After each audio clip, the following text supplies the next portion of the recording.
Hai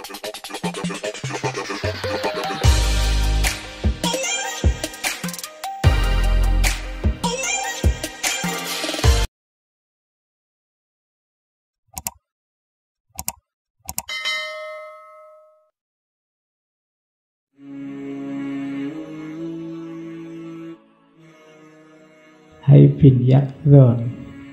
Kalimat pertama dari novel. Suatu ketika, kalau Malaysia bilangnya pada suatu, ya, suatu ketika, demikian menurut salafus soleh radhiyallahu anhum. Ini fiksi, kamu nggak usah tanya siapa salafus solehnya, ini cerita. Ya, nanti kamu debat, itu salafi, jangan-jangan wahabi, Pak. Ya, kita kan pikirannya gitu terus, pokoknya konflik terus yang ada di pikiran itu. Terus ada sebuah pulau di salah satu gugusan kepulauan di Samudra Hindia. Pulau tersebut berada di bawah garis khatulistiwa. Ini letterlock. Meskipun kamu nggak usah GR duluan, mesti kamu, wah Indonesia itu mesti. Ya mungkin juga tidak. Ada yang nafsir itu maksudnya Kamboja, ada yang nafsir itu Vietnam. Mungkin ulamanya belum kenal Indonesia. Atau mungkin Ibnu Tufel padahal mungkin maunya juga ke situ, karena di antara cirinya nanti ada pohon kelapa.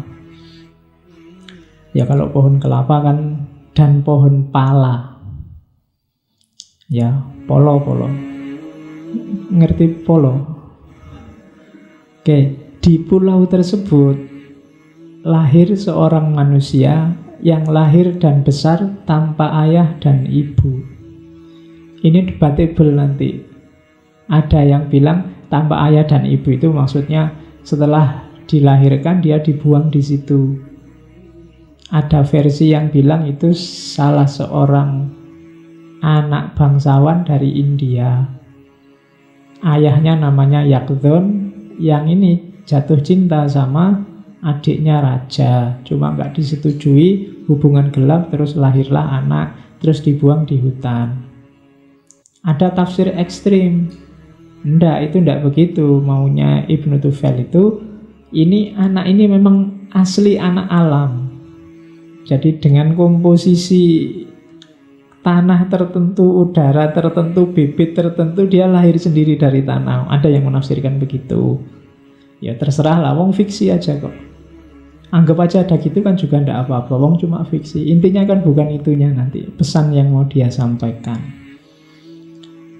Al-Mas'udi menyebut, Mas'udi ulama ya, bukan Mas'udi mahasiswa.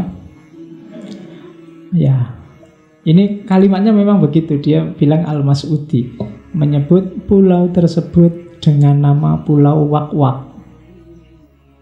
Nah, nanti panjang itu kalau Wak-Wak itu apa sih yang dilihat oleh, yang dibayangkan oleh Ibnu Tufel kok pulaunya Pulau Wak-Wak. Kalau dulu acara TV kan bukan Wak-Wak, tapi Waku-Waku. Pasti beda ya, Wak-Wak sama Waku-Waku. Ini Pulau Wak-Wak. Mungkin Ibnu Tufel pernah lihat bebek apa-apa gitu yang wak-wak-wak-wak, terus disebut Pulau Wak-Wak. Ya, ya enggak tahu, nanti kita wawancara bareng-bareng Ibnu Tufel. Karepe Pulau Wak-Wak itu pulau apa? Terus ya siapa ngerti ini bisa diinspirasi loh. Besok kalau Indonesia mau ganti nama kan bisa pakai negara wak-wak. Loh, salah satu cara untuk mengatasi utang kita yang banyak kan ganti nama. Kita ganti namanya jangan Indonesia. Jadi kalau orang luar nagih bayar utang, loh itu kan dulu Indonesia, sekarang Indonesia nggak ada. Yang utang kan di Indonesia, kita sekarang namanya wak-wak. Oke. Pulau tersebut memiliki tanah dan membentang luas dengan suhu udara normal. Suhunya normal. Cuma normal ini ya relatif kan, kata normal itu. Normal menurut kita sama menurut mereka mungkin beda. Bagi orang Arab, Indonesia ini mungkin tergolong dingin, tidak normal. Yang normal itu panas seperti mereka dan seterusnya. Cuma kalimat terakhir, pulau yang memperoleh sinar matahari sangat sempurna. Ya intinya berarti ya sekitar daerah Katulistiwa. Ya tempat-tempat kita ini berada. Cuma ini hanya ilustrasinya saja. Nanti ada beberapa tempat di novel. Yang pertama pulau tempat lahirnya Hai ini. Dan nanti yang kedua pulau ketika Hai nyebrang setelah ketemu teman. Kita lihat. Ini alurnya. Anak ini nanti dikenal dengan nama Hai. Saya tidak tahu, jangan-jangan di Indonesia sapaan Hai atau di Barat Hai itu ada hubungannya sama ini. Hai. Dia dipelihara oleh seekor kijang. Saya susah pakai istilah, enaknya kijang apa rusa ya? Yuk, saya pakai kijang aja, lebih keren. Nah, iyalah, dibandingkan Carrie kan mending kijang. Jadi dia dibesarkan oleh seekor kijang. Dan akhirnya ya karena dibesarkan oleh binatang, dia bisa ngerti macam-macam bahasanya binatang. Terus mikir sendiri, kalau lihat binatang kok kulitnya tebal-tebal sehingga waktu dingin dia bisa hangat, melindungi dirinya. Akhirnya lahir gagasan tentang baju. Lahir bisa mikir, bisa ketemu tempat berteduh, bisa mempersenjatai diri. Kalau hewan punya kuku, punya taring, dia lihat aku tidak punya apa-apa, tanganku gini aja, mukul nggak sakit. Terus dia bisa bikin kayu untuk senjata. Dia lihat binatang-binatang itu enak ya, belakangnya ada tutupnya, ada ekornya, sehingga kalau habis gitu ketutup tidak bau lagi. Lah saya tidak ada tutupnya, ada itu. Jadinya kan bau, muncul gagasan, oh, kalau gitu tak tutup sendiri ah. Jadi makanya Tarzan itu kan cuma pakai celana pendek itu di sininya. Jadi itu alasannya untuk nutup itu, karena dia lihat kalau binatang kan ada tutupnya otomatis, dia punya ekor. Sementara saya tidak punya, ekornya nggak di belakang. Yo, pikiranmu kemana? Oke. Terus kalau binatang bisa naik pohon canggih, bisa macam-macam, bisa nyari makanan sesuai kebutuhan. Nah, dia juga niru. Oke, sampai di situ normal, kayak kehidupannya Tarzan di film-film. Setelah itu baru tahap filsafat dimulai.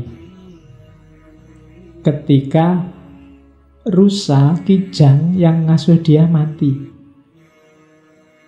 Ini baru mulai pikirannya tergugah. Dia lihat rusa ini masih utuh tubuhnya, persis kayak sebelumnya. Kakinya masih lengkap, tanduknya masih lengkap, dilihat matanya, semuanya, giginya masih lengkap. Tapi kok sudah nggak gerak lagi, nggak ada suaranya lagi, nggak ada detak jantungnya lagi. Karena dia memang sudah mati. Apa sih yang bikin dia kayak gitu itu? Pasti ada sesuatu yang kemarin ada, sekarang tidak ada. Ya kalau mesin kan baterainya habis kan gitu. Hai nggak ngerti baterai, ngertinya dari bisa aktif sekarang enggak. Segalanya dicari sampai saat itu dibedah oleh Hai tubuhnya. Jadi ini mungkin otopsi pertama dalam sejarah. Jadi dia lihat rusa terus dibedah, dicari-cari. Apa ya yang hilang? Perasaan semuanya ya tetap. Tidak ada yang berubah. Pasti ada sesuatu yang kemarin ada, sekarang tidak ada. Dan sesuatu itu yang menggerakkan, bikin dia bergerak. Buktinya apa? Yang fisik ini kelihatan semua utuh, tapi tidak bisa bergerak. Pasti sesuatu yang tidak ada itulah yang kemarin menggerakkan. Dari situ muncul gagasan tentang roh. Nanti dia lihat bilik jantungnya ada 2, yang satu masih ada jantungnya, yang satu berongga.